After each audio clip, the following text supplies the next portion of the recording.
We call the meeting of the Zoning Commission for Tuesday, June 15th, 2021 to order. Will everybody please stand and join in the Pledge of Allegiance? I pledge allegiance to the flag of the United States of America and to the republic for which it stands, one nation, under God, indivisible, with liberty and justice for all. Okay, Mr. Kohler, if we could have a roll call, please. Mr. Faring? Here. Ms. McMullen? Here. Mrs. Smith? Here. Mr. Gehring? Here. Mr. Grody? Here.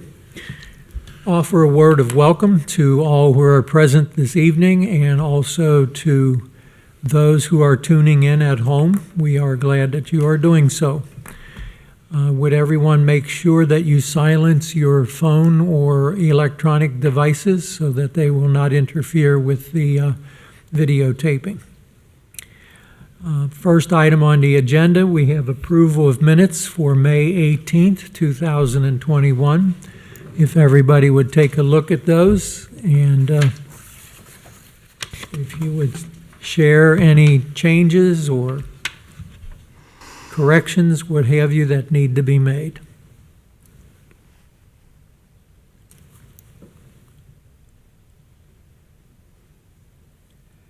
Hearing none, could we have a motion, please, to approve? I'll make a motion to approve the minutes from May 18th, 2021. I'll second it. Okay. And Mr. Kohler, could we have a roll call? Mr. Faring? Yes. Ms. McMullen? Yes. Mrs. Smith? Here. Mr. Gehring? Abstain, I wasn't here. Mr. Grody? Yes.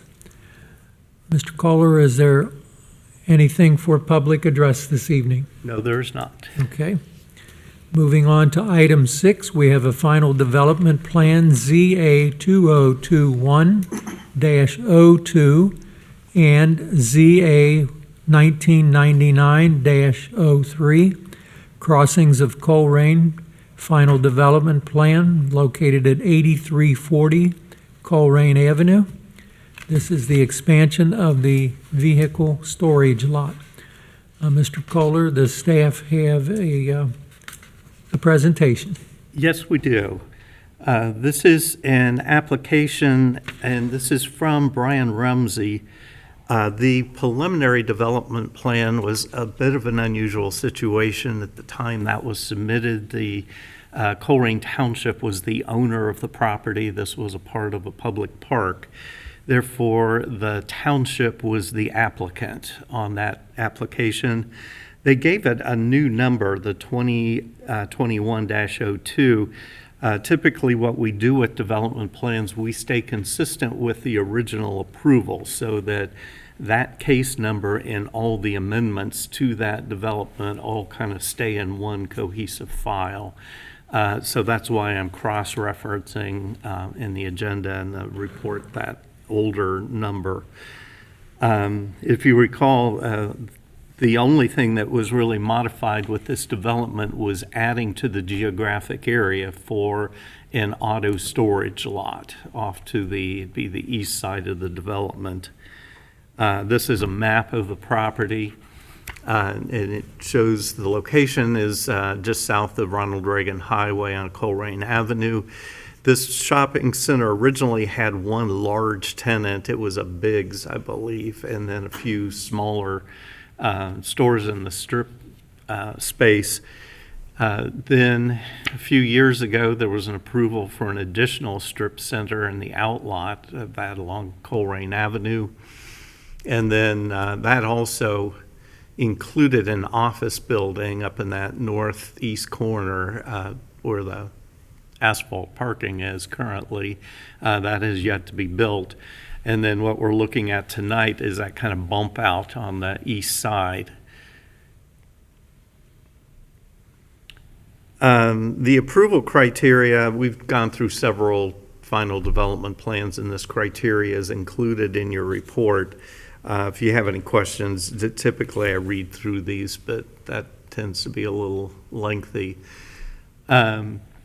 The preliminary development plan was approved in March subject to conditions. And the conditions were A, that sufficient fencing be provided to completely screen all vehicles located in the side and rear. That typo was actually followed through with everything. Rear yard areas of Colerain shopping center. Said fencing should be of high quality materials and not consist of chain link, barbed wire, or razor wire design. I will comment that the fence that they are proposing is a vinyl fence, so it does not meet any of the prohibited materials in this condition.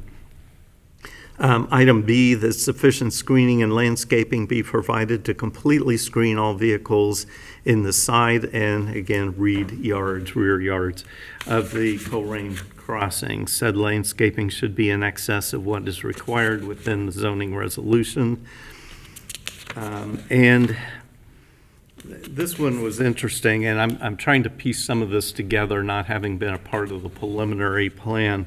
When it says should be in excess of the required, what's required, I'm not sure how much in excess was really envisioned in that condition. But as I get into the recommendations, I am suggesting some in excess. But part of our problem is there's some physical constraints to meeting the letter of the law with buffering requirements on this particular parcel, and I'll kind of outline that as we get into it. Item C is that the applicant properly care for the planted landscaping until it's fully matured. That is actually what's required, and it actually goes beyond maturity and perpetual. Even after the stuff is matured, it has to be maintained by the applicant. As we'll see in the plans, though, this is going to be landscaping on township-owned property and at Township Park. But we are extending that responsibility for maintenance into the park area, just to make that clear.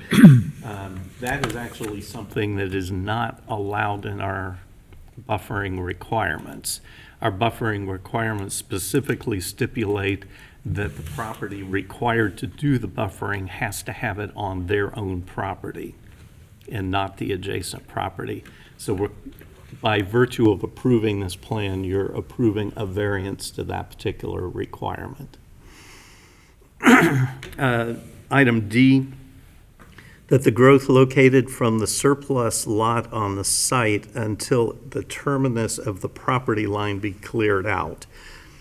I'm kind of assuming that means there's a large retaining wall that's on the edge of this property with some overgrowth at the base of that wall, this was referring to that overgrowth. And I'll show this on an aerial photograph. Item E, that additional landscape be provided throughout the park as necessary to mitigate any issues associated with the proposed construction of the off-street parking areas. In my recommendation, I have an item proposed for meeting that requirement. And then there were two variances. The first one was approval of a variance from the maximum fence height.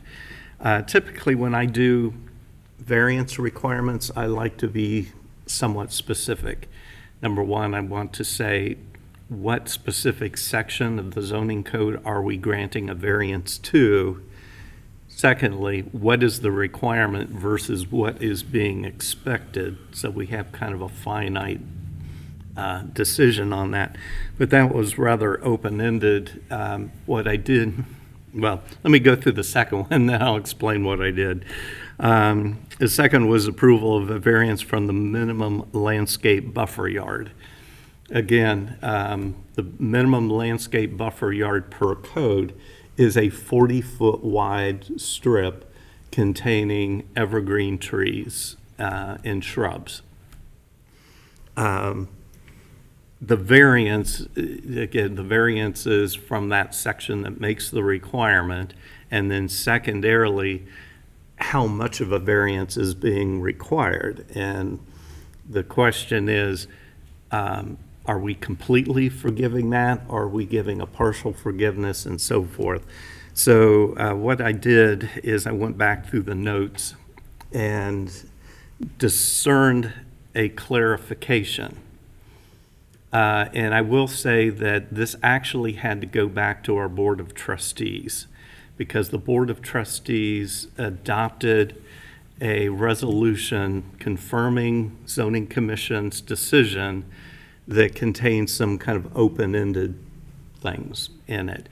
And unfortunately, not only that, the first resolution that went to our Board of Trustees was an edited version of the Abbey Town. And so unfortunately, what this particular one said is that it was being approved for crossings of Colerain for 68 single-family houses on individual lots, and it was being rezoned to planned residential, which was clearly not the intent. So we had to redraft that resolution, do the clarification on the variances, and took that back through our Board of Trustees, and they approved the revision, just to tighten things up on this. It's something we never liked to do, but unfortunately, it was something that really, if we had not done, I think we would have had some difficulties.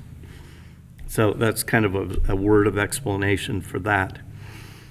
The components of the final development plan are the application submission checklist, and you have that in your packet.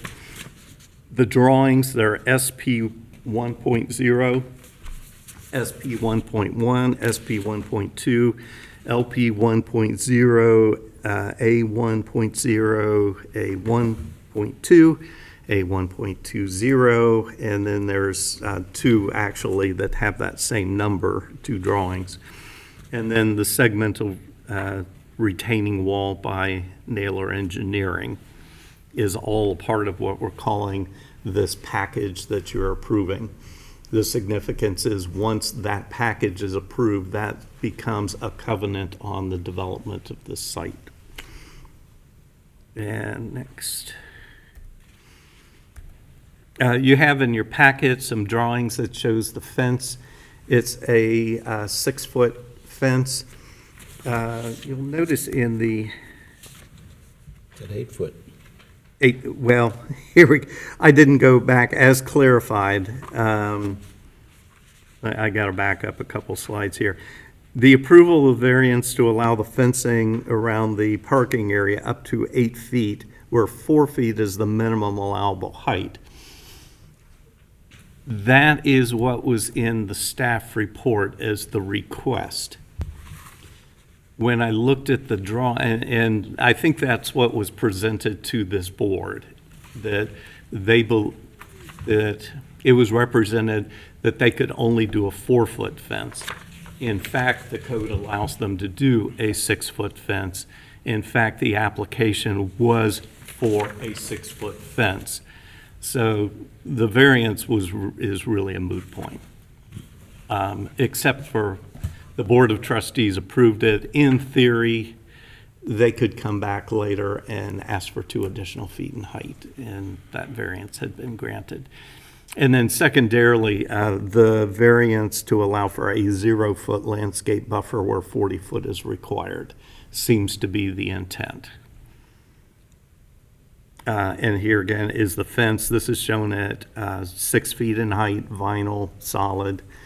And this is an illustration. They would carry it all around that parking area on the side and the rear of the building, including this new bump out area for parking.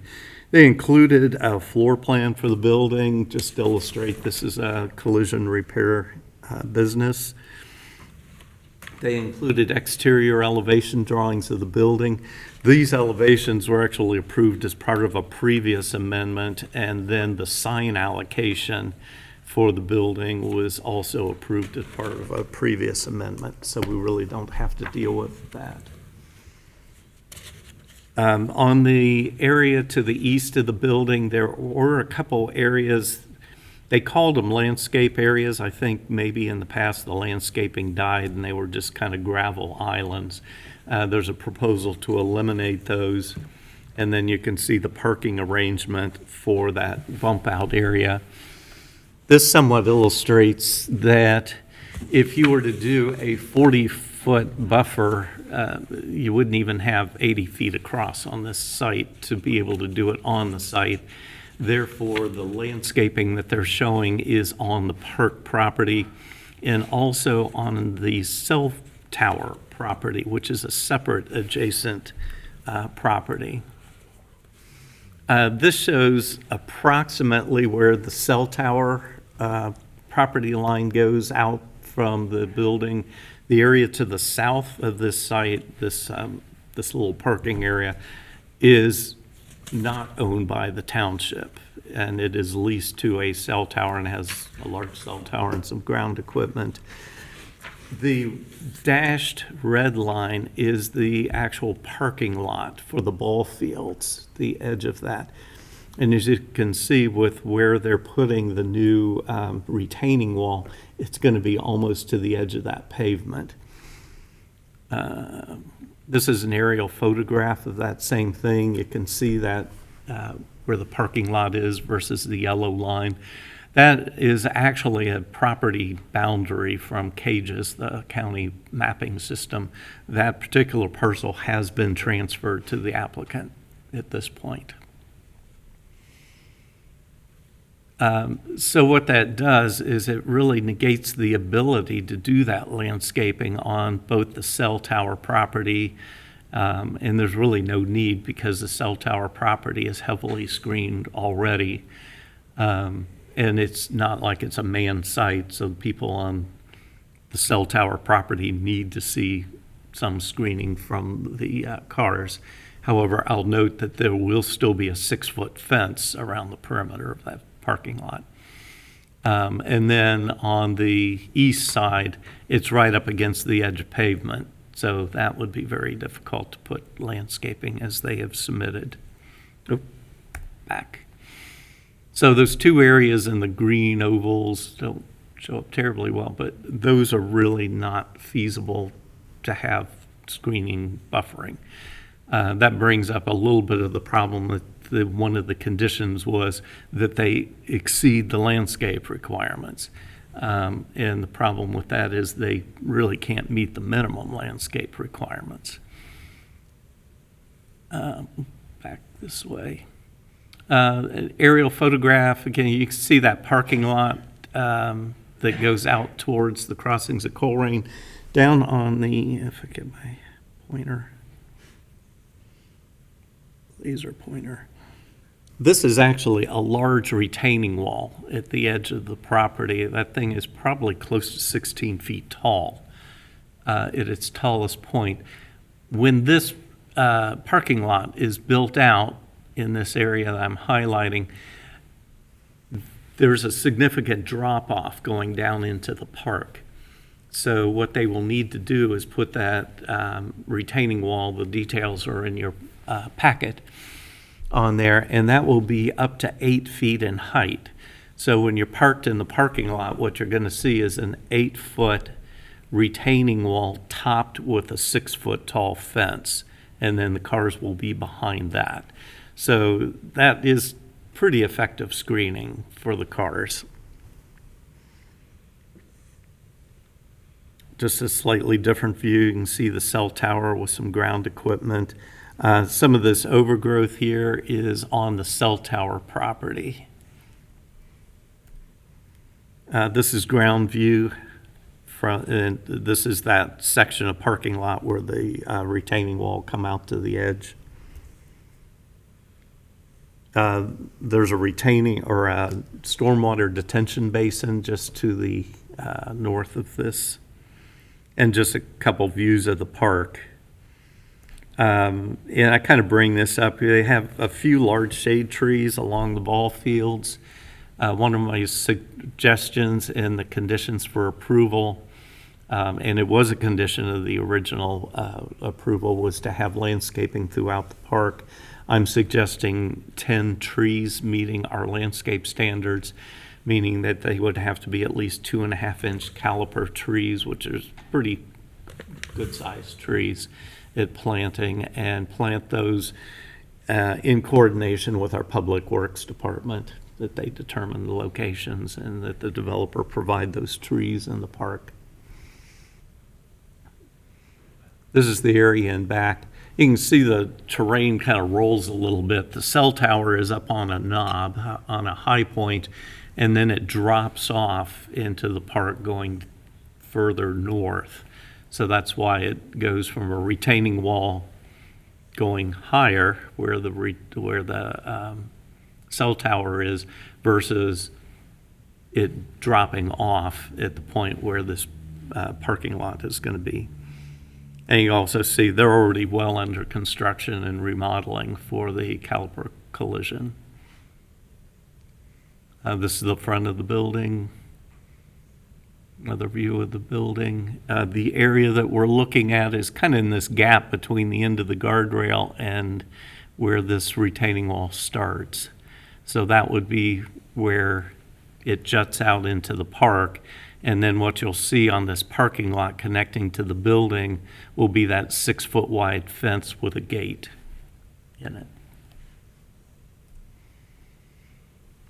it. Staff findings are that the final development plan for crossings of Colerain substantially complies with the intent of the conditions of the Colerain trustee resolution 2221 as revised, and the requirements of section 4.5.3B of the zoning resolution. Staff is recommending for approval of this final development plan, subject to the following conditions. Number one, the conditions of the preliminary development plan must be met.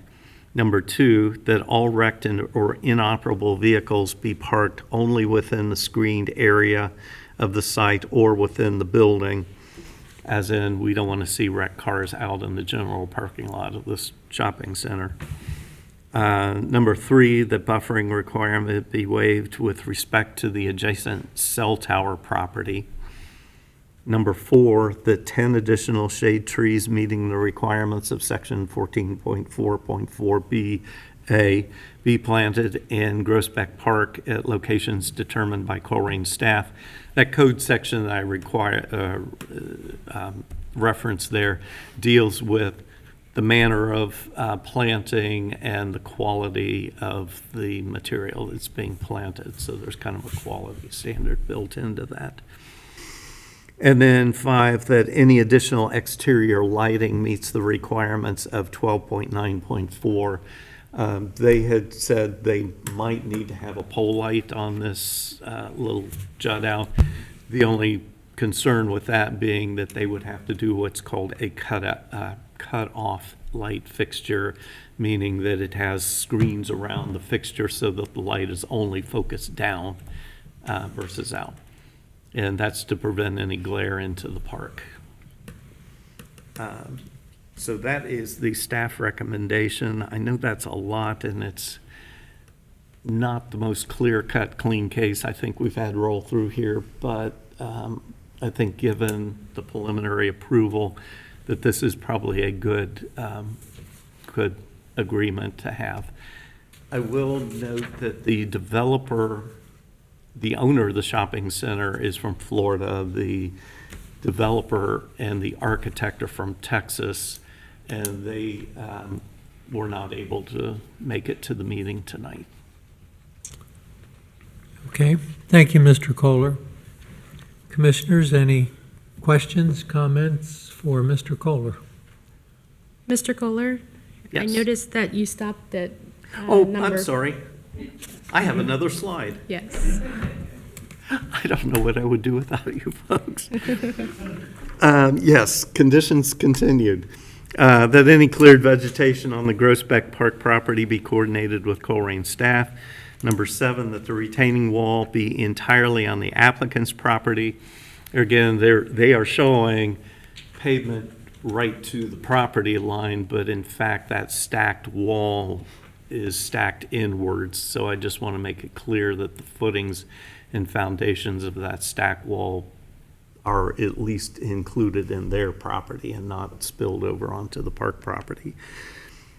That the requirements of section 14.5.2C6 be waived to allow vegetative buffering on adjacent properties. And number 9, that a revised final development plan be submitted reflecting the above conditions. And that's just so that we have a permanent record of what we've finally agreed to with these conditions.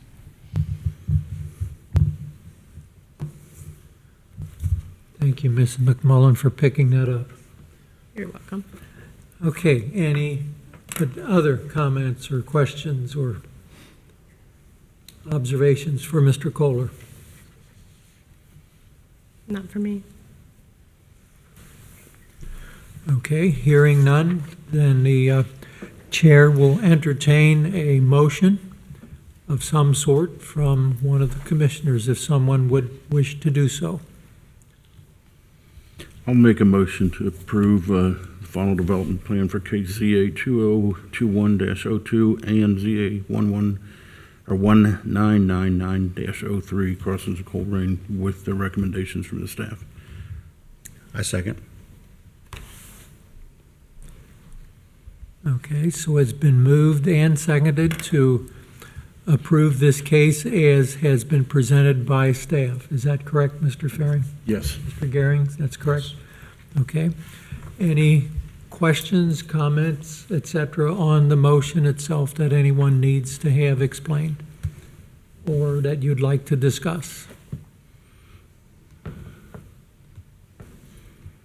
Hearing none, then, Mr. Kohler, could we have a roll call?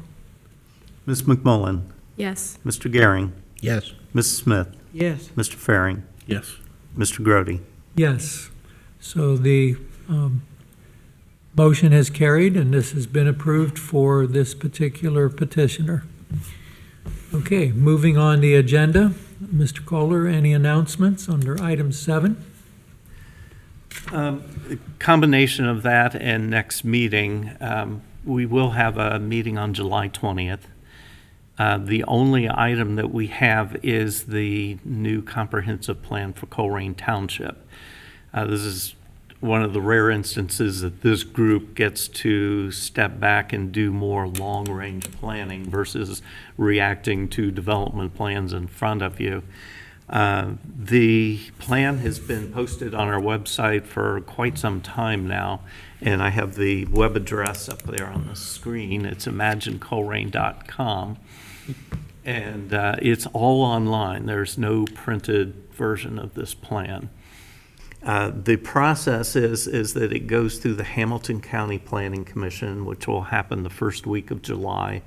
They will make a recommendation to this body. You will make a recommendation to the Board of Trustees regarding that plan.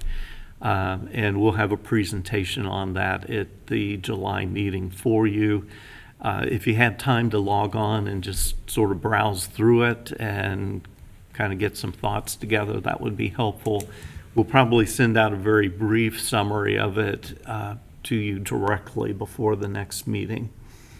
But that is the only thing, and something that we haven't focused on in Colerain for a long time. Our last comprehensive plan was in 2004, which is quite a while to go without an update to that. So, Mr. Kohler, as we go online to view this, what would you encourage us to be looking for or preparing for in relation to the July 20th meeting?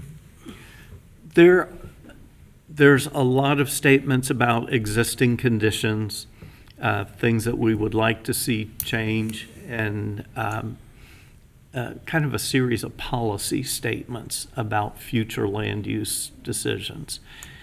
So the question is, do you agree with those? Do you see ways of maybe better achieving our goals? Those types of things. Okay. If anybody is interested or would like to have a copy, Mr. Urbanzik ran a copy for me before he left. Oh. So I have it here. If any of the commissioners want a hard copy, I can leave this with you. If you can use this as the template if you want, because I've read it. Mm-hmm. And I'm impressed with what's in there so far from my vantage point, but so I'll give this to you before I leave if any commissioners want a hard copy. Okay. I as well reached out and got a hard copy. You got one? Okay, so you don't need one. Did all of you get them? A hard copy? Mrs. Smith, I think, is saying she wants one. Right. Yes, Karen, you want I'd like to have one, but I've seen it online. It's been online for a while. Right. Okay, so I Okay, don't, I'll get that out, and the alternates too. I'll get a hard copy out. And sometimes it's easier to just write notes in the margin than it is online. Okay. Okay, any other comments or announcements, Mr. Kohler? We are still looking for a replacement for me for planner. And it looks like I will probably still be here in July. I'm just not sure how much further after that. From our vantage point, you're welcome to stay as long as you want. From your I'm wife, retired. from your wife's vantage point, that may be a different story. Okay, commissioners, any comments from the commissioners? Okay, hearing none, could we have a motion to adjourn, please? I'll make a motion. I'll second it. Okay, and Mr. Kohler, could we have a roll call? Mr. Ferring? yes. Ms. McMullen? Yes. Mrs. Smith? Yes. Mr. Gehring? yes. Mr. Grody? Yes, we stand adjourned. Thank you, everyone.